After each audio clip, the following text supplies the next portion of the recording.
From 1978 to 1999, I served as the chief executioner.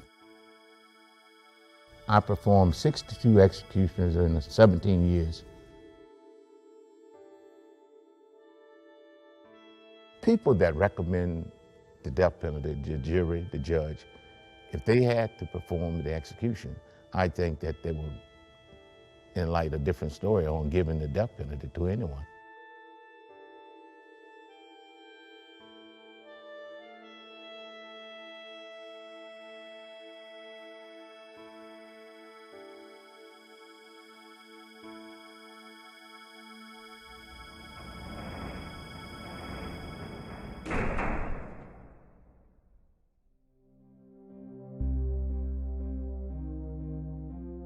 The United States is the last country in the developed West to execute criminals.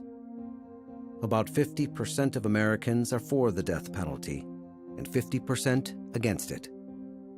Our capital punishment system is flawed. This is not a matter of vengeance. It's a matter of justice. The death penalty, we believe, serves as a deterrent. Capital punishment is tainted by racial disparity. Having my father's killers executed did not bring me a sense of closure. Is it to restore society or is it to punish? If you take a life, shouldn't your life be taken? Justice is about us as a society.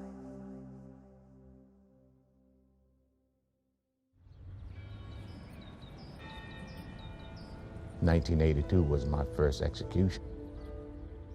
I was a correctional officer. One of my main jobs were to saving lives. So when it came down to execution, I had to transform myself into a person that would take a life.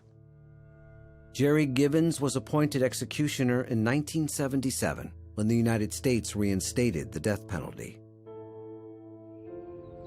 He grew up in the housing projects of Richmond, Virginia, and remembers one tragic night at a party. When I was a teenager, I witnessed a young lady being shot to death right before my eyes. I wanted revenge for that young lady because she was innocent. I was totally for the death penalty. My thing is that if a person takes the life of another person, then that person's life should be taken, and that's what I believe. Jerry received training to operate the electric chair and later to administer lethal injections. He became chief executioner in 1982. I would say my team members take pride in their work, their preparations, getting this person ready for his next step in life.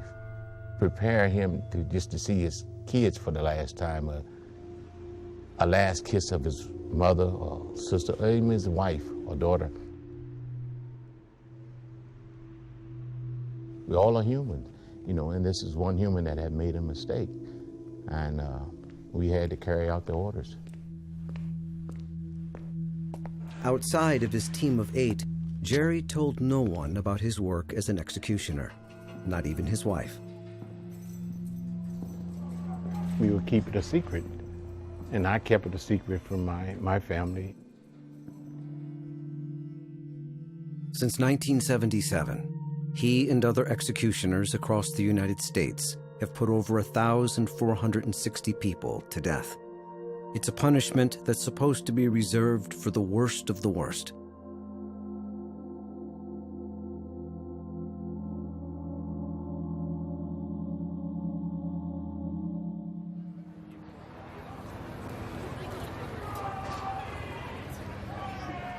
It was a gorgeous day. It was a beautiful April morning.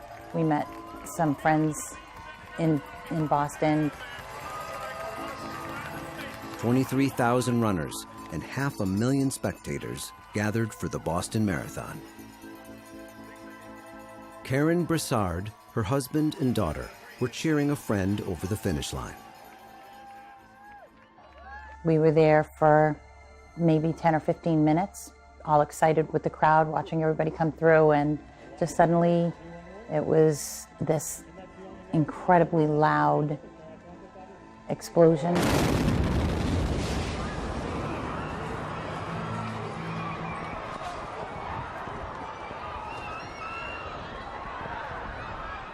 There were 7 of us there.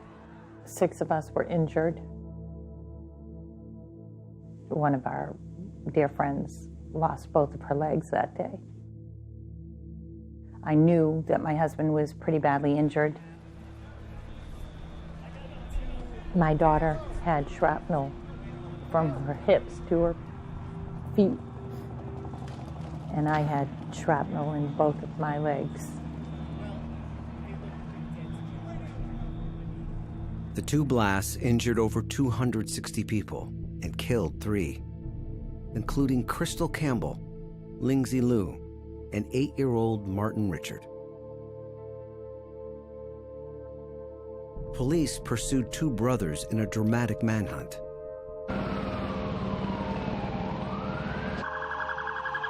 "26-year-old Tamerlan Tsarnaev was killed in a shootout. A day later, police captured the younger brother, Dzhokhar, alive.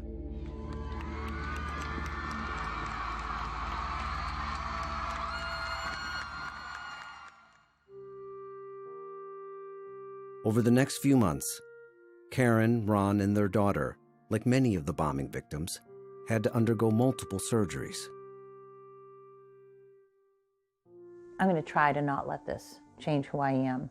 I'm not going to let this prevent me from living the life that I want to live. I'm not going to be afraid. Later that summer, Karen traveled from her home in New Hampshire to Boston for Tsarnaev's arraignment at the federal court.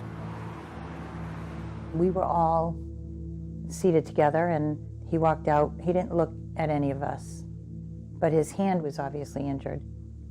And my immediate response was, I hope that hurts. I hope it's painful. That was not like me. And the recognition of that about me was scary, because it isn't who I am. Tsarnaev pled not guilty to all 30 counts, 17 punishable by death. The federal prosecutor asked victims if the U.S. should seek the death penalty.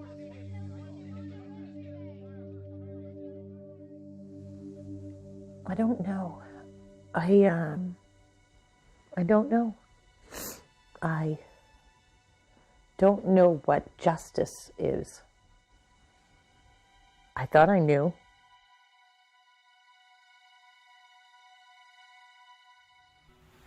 Terrorist acts are rare. Much more common are the murders and other violent acts that happen every day across the United States. In Philadelphia, Shannon Schieber was finishing her first year of graduate school. She had been up studying. It was an early Thursday morning.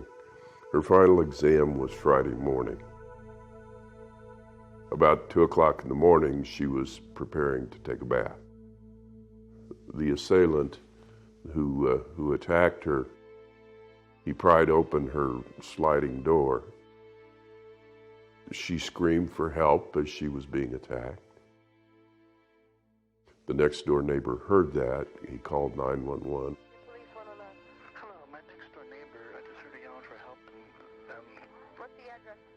He told them that he heard his neighbor, Shan, scream for help, and he heard like a choking sound. The police arrived within 20 minutes.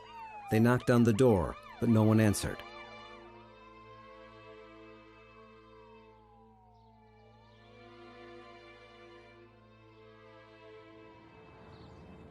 The next day, when Shannon didn't show up for a lunch date with her brother Sean, he drove to her apartment building.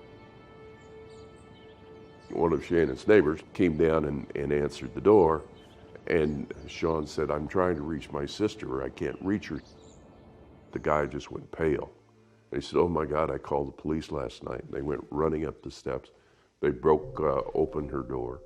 and she was laying naked on her bed. Police 117. Hello, there's a dead person in the apartment. Hold on, I'm gonna connect you with the rescue. I called last night about something. Hold on, I'm gonna connect you with the rescue.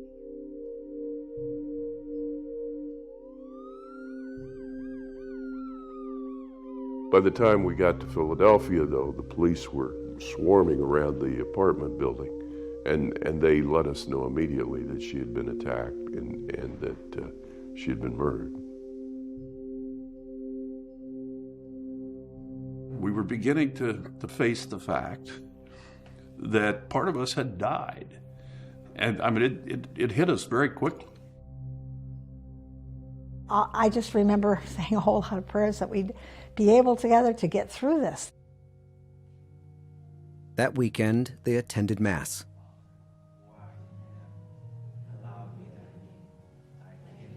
When we got to the Lord's Prayer, saying the Lord's Prayer out loud was a real confrontation for me.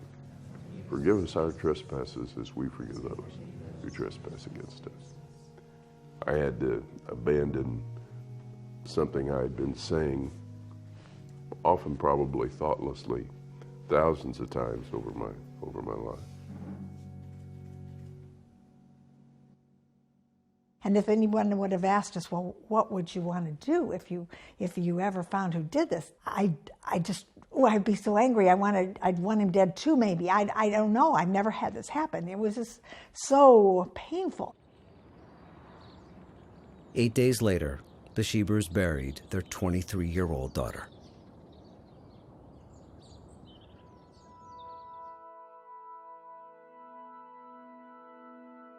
What does society do when someone commits a horrific act of violence?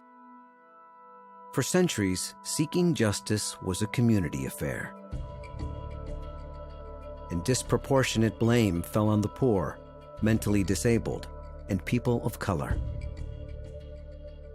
In the 1800s, some capital offenses were targeted specifically at slaves, establishing a racial bias that continues today. Executions reached a historic peak in the 1930s, averaging 167 per year. But then, in 1936, a gruesome execution caught the attention of the media. On August 14th, in Owensboro, Kentucky, Rainey Bethia was publicly hanged by a white sheriff.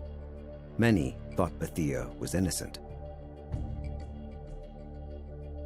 One New York Times reporter wrote, 10,000 white persons, some jeering and others festive, saw a prayerful black man put to death today on Daviess County's Pitton Gallows.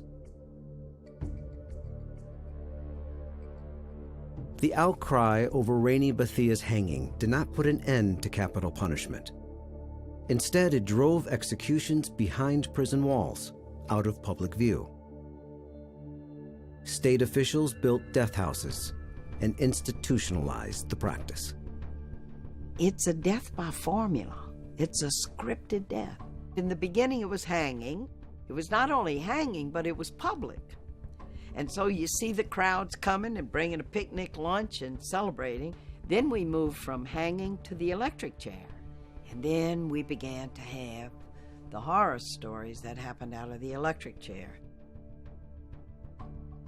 And then there's been the move to lethal injection.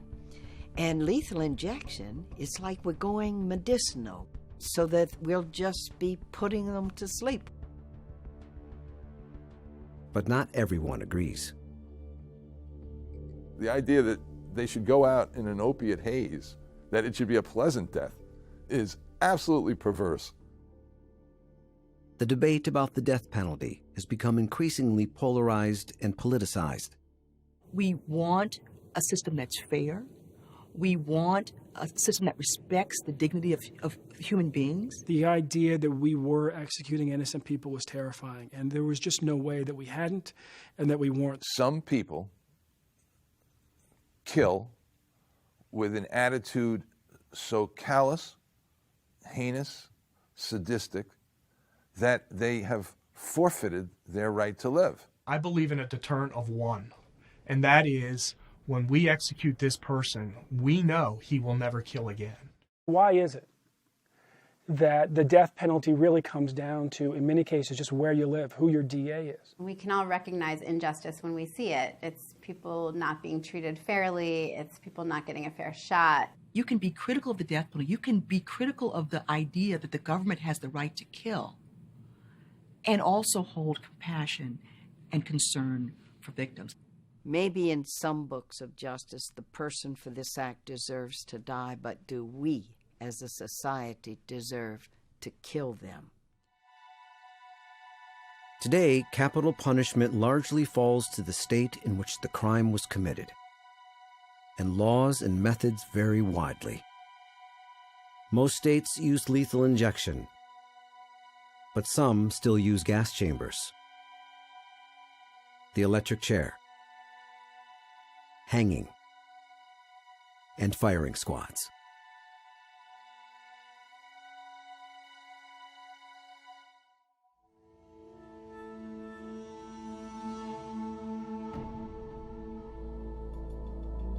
Carrying out the death penalty is entrusted to specially trained guards like Jerry Givens. Of the 62 executions that Jerry's conducted, 37 were by electrocution and 25 by lethal injection. Lethal injection is considered the more humane form, but for Jerry, it made the job of killing another person a lot tougher. When you talk about execution and electrocution, is a button you push. And once you push the button, the current flows in and the current comes out. And that's all I had to do was to push a button.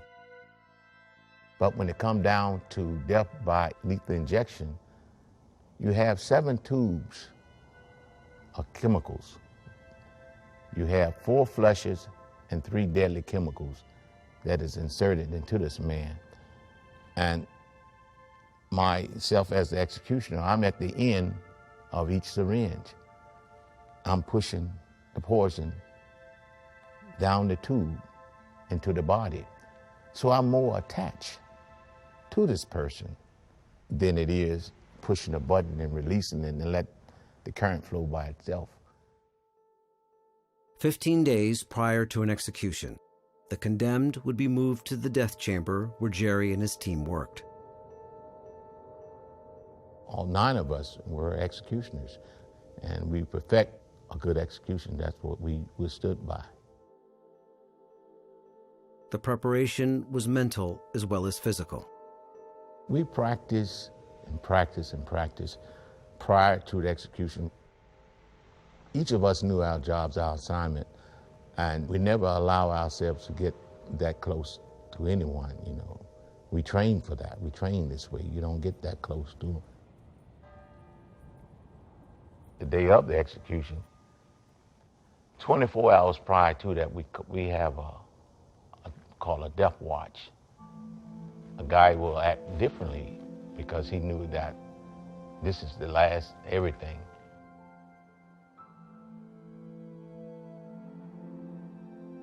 This is the cell where the condemned stays.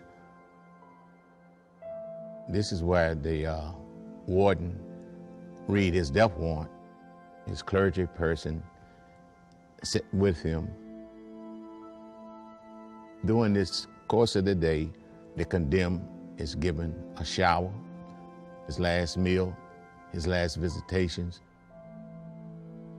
By 6 o'clock, our preparations will start until the inmate is placed to death.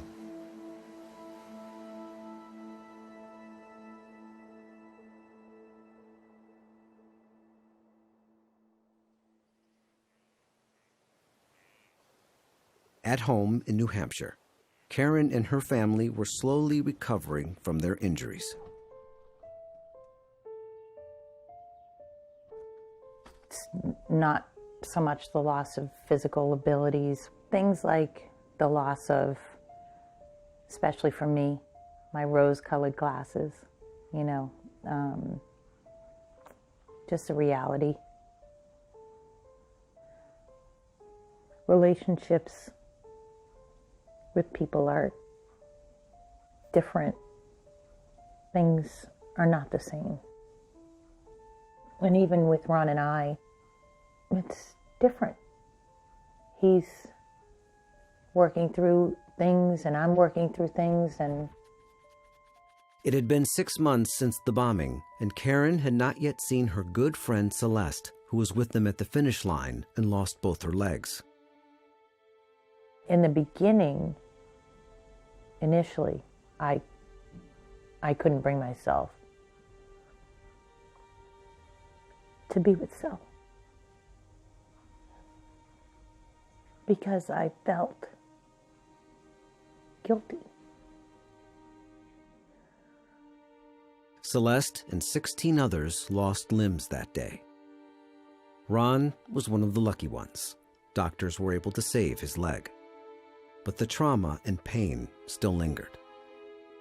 We're going to have to work for a long time to get to the new normal, whatever that's going to be. After months of deliberation, Attorney General Eric Holder announced the U.S. would seek the death penalty. The defense will argue that Dzhokhar was pressured into it by his older brother, that he was a popular, well-liked college kid led astray. You know, he's got to be held responsible. And I agree, and I do believe that. But I also think he's 19. He's just a kid. Stupid. I don't know. Karen's son was the same age as Dzhokhar. It didn't seem like such a hard decision when it was abstract.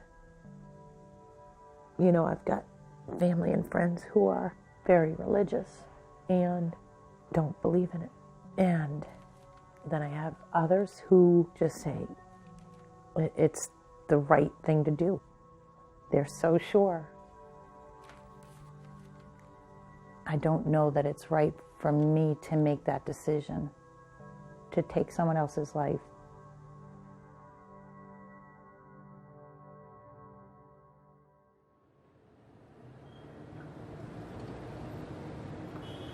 In Philadelphia, Shannon's killer was still on the loose.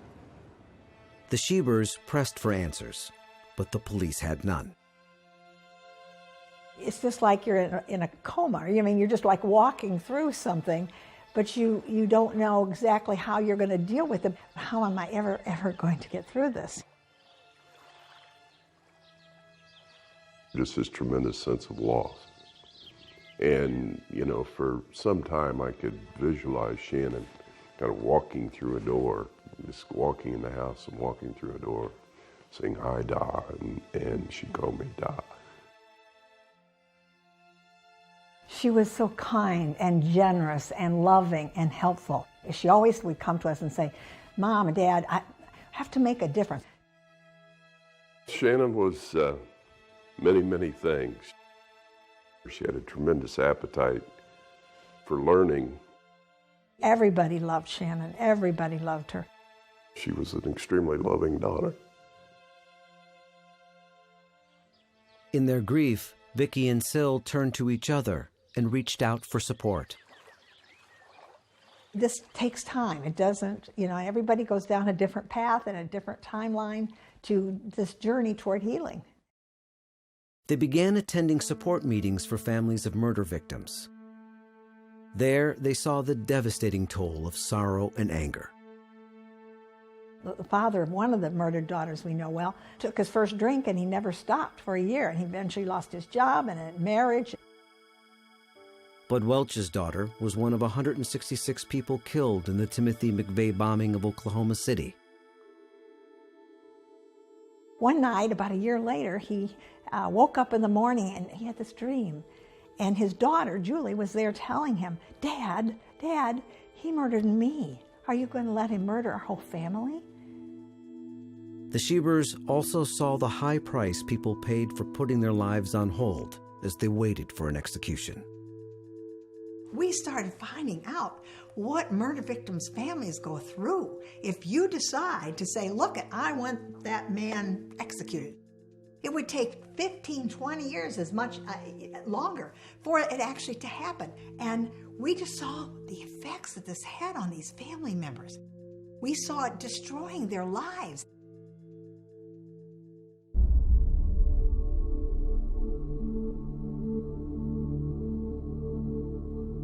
During his years serving as Virginia's chief executioner, Jerry would hear inmates swear they were innocent. When you hear a person going to his deathbed, sticking out that he was innocent, to the last syringe going to his body, he's sticking out that he was innocent on his last words, his last breath, it gave me something to think about as the executioner, and it placed some doubt there.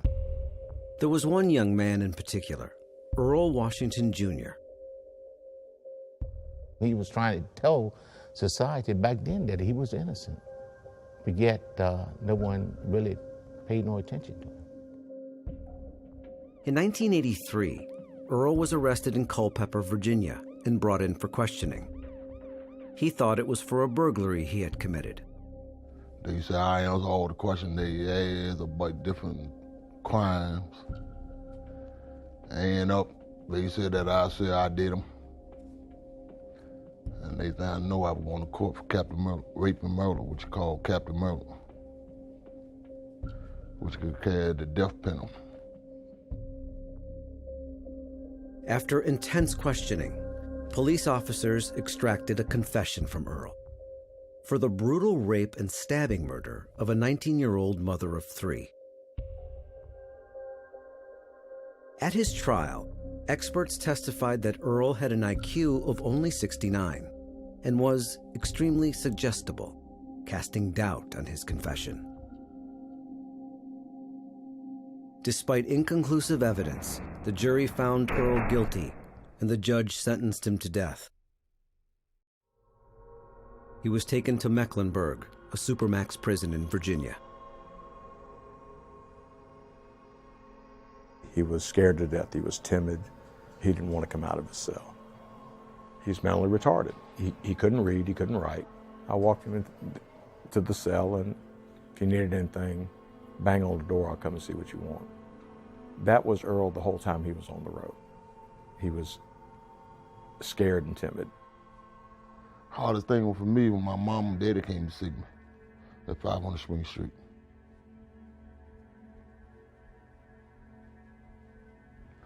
And most people said they hate to see their mama cry, which I did.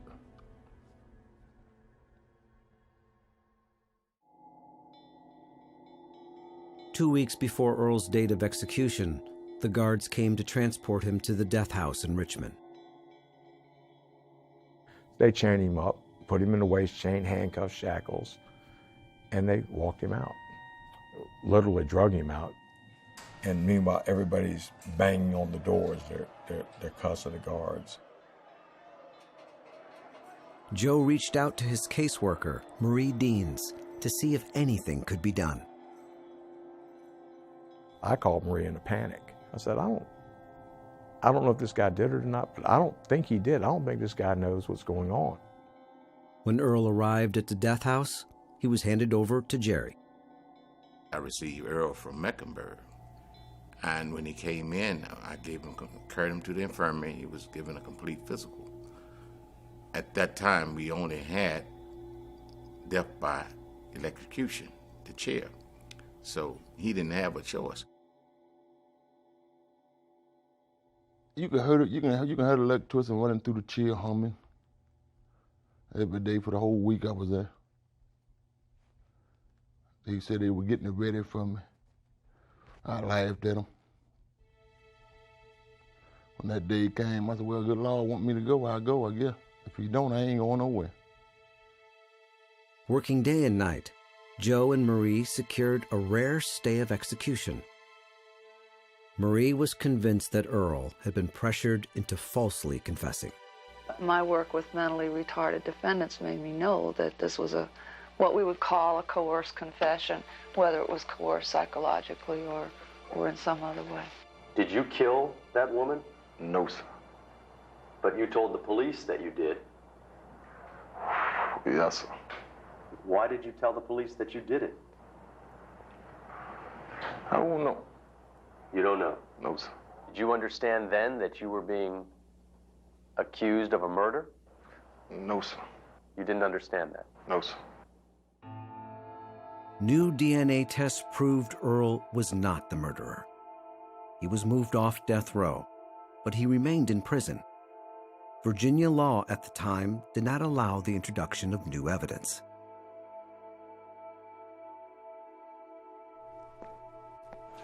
Jerry heard little about what happened to Earl. His focus was on preparing for the next execution.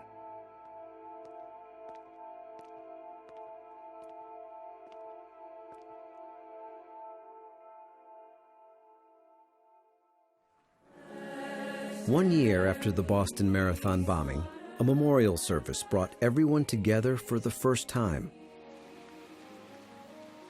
When we walked down the road to the sites, Ron and I and Kristara stopped at each site and said a prayer.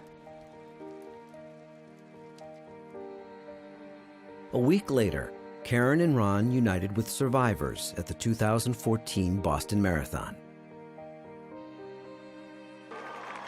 They cheered their friend Celeste in a symbolic run across the finish line.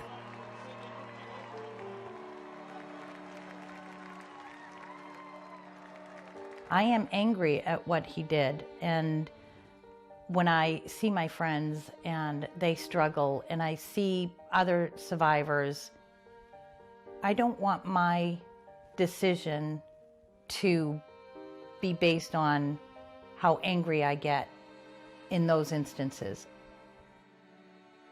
That fall, Judge O'Toole announced the trial would be held in Boston. We have two choices. We can either let him stay alive and have his interaction and have his joys, or put him to death and have that be the end of it. They don't get to see their little boy playing baseball anymore or reading him a story at night. And this young man is in jail and he's reading stories that he likes. He's got books available to him that he enjoys, or he meets with his sisters and gets to see pictures of their children growing up. And I just don't think it's fair that they have had their joys taken away from them, and he still is able to experience that. Karen decided to attend the trial. I want to be there to see justice.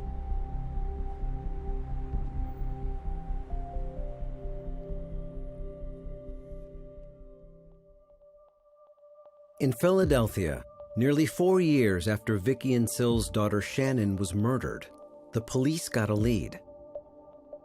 In 2001, there had been a series of assaults started taking place out in Fort Collins, Colorado. They put out a report to police agencies all across the United States. So they sent DNA from Shannon's case to Fort Collins. The DNA was a match. The suspect was married and employed at an Air Force base. So about 8 o'clock that night, 23rd day of April, 2002, this fellow and his wife walked into the police station. And by midnight that night, they had a full confession for the dozen different cases. The man they arrested was 29-year-old Troy Graves, Philadelphia's elusive Center City rapist. Graves was accused of multiple counts of sexual assault and 1 count of murder in the death of Shannon Schieber. The prosecutor was District Attorney Lynn Abraham. The prosecutor in the city of Philadelphia, who is known as a pretty deadly DA, in other words, she put more people on death row than any other prosecutor in Pennsylvania, and probably any large number around the country. Troy Graves was found guilty, and the district attorney wanted the death penalty. But the Schiebers did not. It meant they would have to fight for the life of their daughter's killer. We had said to each other and consulted with our very large families that what would we do if they ever caught him? Well, we would stick to our principles. You know, if someone was going to want him put to death, we were going to argue for life without the possibility of parole.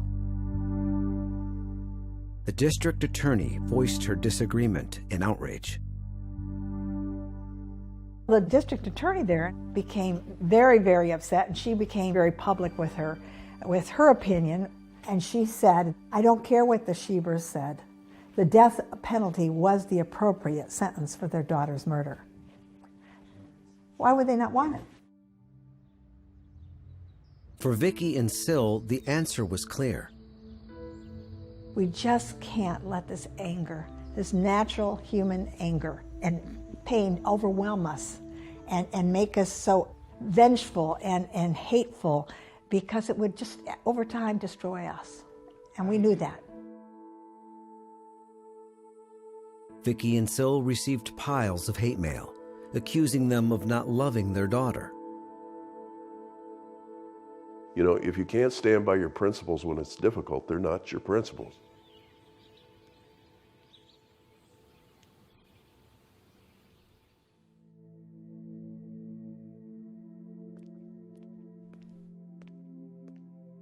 Several years passed before Jerry learned that Earl Washington was not guilty. It had to be like 15 or 20 executions after Earl was released from death row that I found out that he was innocent. I said, "Wow, that's close calling." You know, he came within days, and I would have executed an innocent person. Our criminal justice system's supposed to be the best in the world. I don't think we'd make those mistakes. But yet when you see a person like Earl Washington, something happened there. In the aftermath of the Oklahoma City bombing in 1995, Congress passed legislation to escalate death sentences. The result was a dramatic increase in executions. By 1999, Jerry was putting to death more than one person per month. The death certificate reads death by homicide. You know, it don't make sense. I don't want to be considered as a person just committed a homicide, but that's what it reads. After 62 executions, the only killer that I could see was myself, and I refused to look into the mirror. He nearly took the life of Earl Washington and couldn't help but wonder if there were others. Research now shows that for every 9 executions, there is one inmate found innocent and exonerated. 1 out of 10 who might have been mistakenly put to death.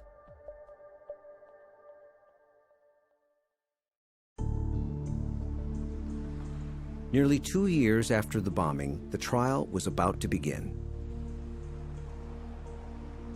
Karen left her home in New Hampshire early to arrive for the opening statements.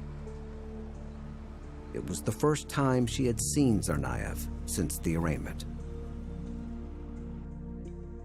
Inside the courtroom, Karen and the other survivors were seated just 20 feet away. He refused to look at them. The defense team would make the case that Dzhokhar Tsarnaev was unduly influenced by his older brother. The prosecutors would argue that he was fully responsible for his actions. Many victims shared their experiences, including the father of 8-year-old Martin, who described having to choose between comforting his dying son and saving his daughter. Over the next 4 weeks, Karen and other survivors relived the horror of the bombing. They reached out to each other for support. Coming to court, it was amazing how quickly and how close we all got. We're like a family. But her husband, Ron, stayed away. Since the bombing, Ron has changed. It's a hard thing to watch the man that you love struggle so desperately and be so angry. He's just not the same as he was before. A federal jury convicted Jahar Tsarnaev on all 30 counts he was facing for the Boston Marathon bombing. In just 11 hours, the jury found Tsarnaev guilty of all charges. Now they would decide if he should be put to death. The survivors were divided. Karen's friend Celeste was for a death sentence. The Richards, not wanting to go through years of appeals, had decided against it. It's a long, tough process to really examine why you feel what you feel. You really have to look at yourself pretty hard to decide.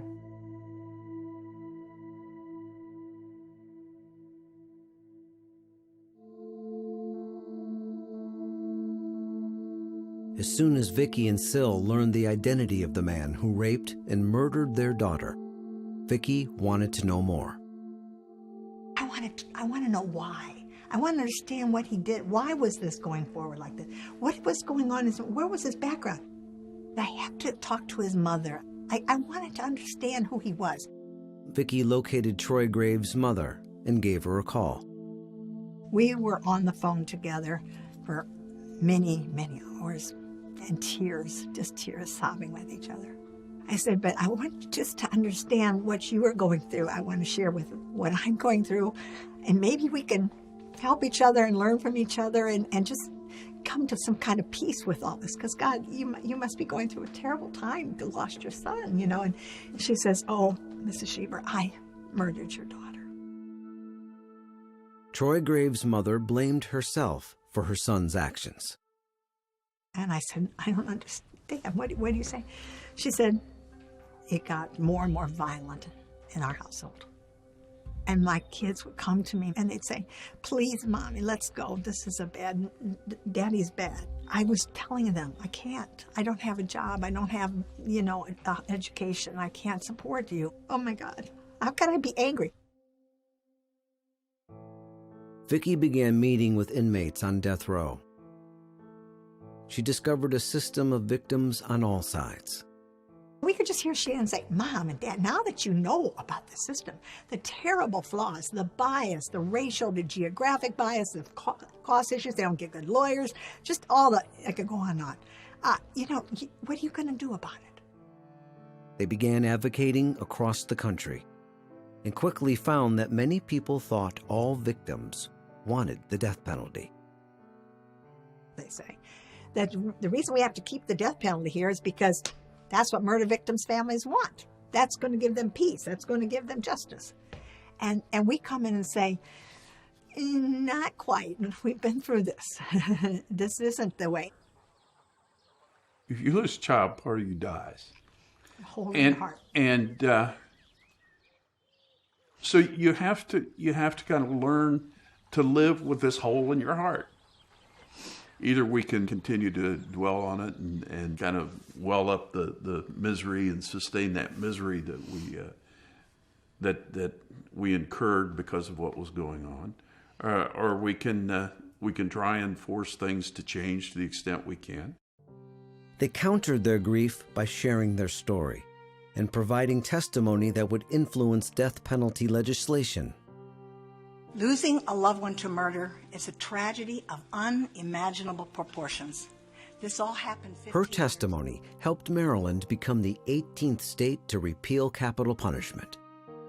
I've told my daughter's story now in 22 different states, and I have seen the tremendous effect of this whole system on murder victims' family members. In an ongoing tribute to the memory of their daughter, Vicky and Syl continue their efforts to end the death penalty.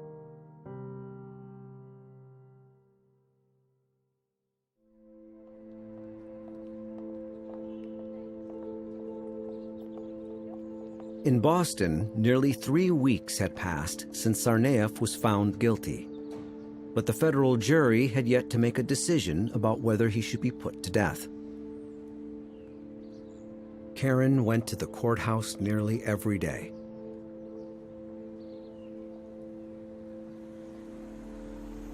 Over the course of the trial, she had become one of the main spokespersons and media contacts for the survivors. But for now, there was nothing to do but wait.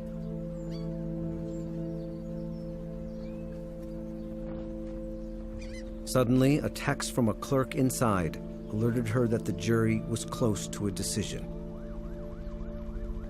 They're going to be coming down with the verdict anytime now. I would prefer it be the death penalty just because I think that that's the fair thing, the right thing, as awful as that is. I think it's the just thing. So that's what I'm hoping. And we are coming on the air because the jury deciding the fate of Boston Marathon bomber Dzhokhar Tsarnaev has reached a verdict. They have sentenced him to death. News of the verdict traveled fast. I know that there's still a long road ahead, but right now it feels like we can take a breath and kind of actually breathe again, you know, without even realizing it. You're holding your breath. And once the verdict came in, it was like, okay, now we can start from here and go forward. With Tsarnaev's fate sealed, Karen began the long drive home. I don't think it evens the score. I don't think that it teaches anybody anything. I don't believe that it's going to be a deterrent to the next young man who has anger, but I just think that there's no other choice in my mind that is fair.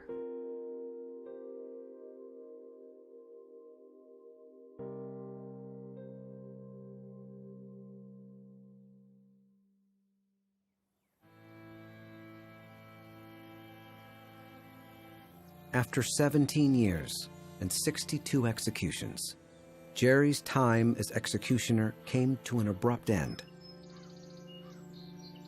In the midst of preparing for another execution, he was subpoenaed by a grand jury and accused of money laundering.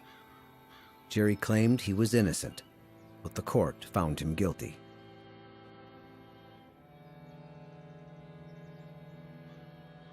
The Sunday after his sentencing, Jerry's long-held secret about his role as executioner became public. They put it in the paper. They said the man that carried out execution orders for the state of Virginia was found guilty. Once it was out, I mean, I'm exposed. So I got to come forward. I got to tell my wife, is this in the truth about this? Yeah. Well, I didn't know. No, because I didn't tell you. I didn't want you to have to go through what I have to go through. While Jerry served his time, he learned that Earl Washington received a full pardon, and after 17 years, was finally released from prison. About 4% of the guys that I've executed, they stuck out that they were innocent. So, and then after Earl's case, you know, it placed doubt there to find out that innocent people were there on death row. After serving his time, Jerry worked hard to rebuild his life.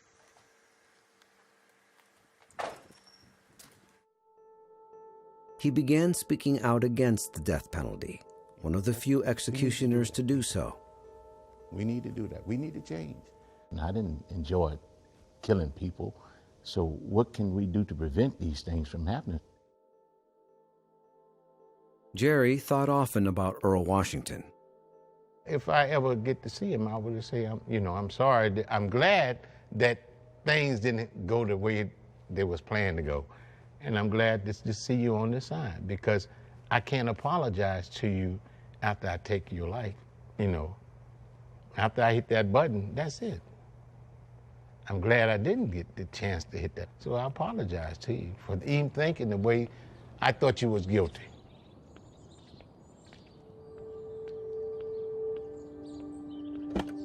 Jerry decided to visit Earl, to talk with him face to face.